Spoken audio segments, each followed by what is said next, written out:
Ganyan yung CR dito. Boom.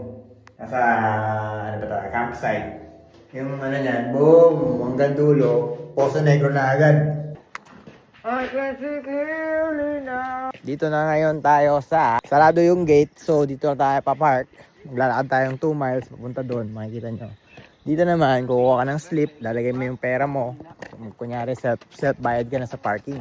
Kung mabait ka, magbayad ka. Kung kupal ka, huwag ka magbayad. Ay mga tropa, ito na naman yung ano ko. Meron naman akong eco bag. Putang ina, may YNs pala na naman dito sa gubat ah. Brap! Yung kasama natin yung mga alayon. Oy! Ito yung gate na sinasabi dun sa ano, sarado. River closure due to high water. Yan. So ngayon, wala. Dito ngayon park. Yun yung tubig. Eh well, kung onti lang yan, lalakarin mo yan. Ay, well, magdadrive ka dyan. Di ba? Aha. Uy, ayun yung nakita ko ah. Ngayon, dito pa lang maglalakad na tayo. Tubig na agad. Kaso yung mga dogs maglalakad, baka ano din eh, no? Liliit pa naman ang mga paa niyan. Wala yun, hindi yan takot sa water. Okay, nabuhay naman agad tayo ah. Eto, tayo, pwede na maligo.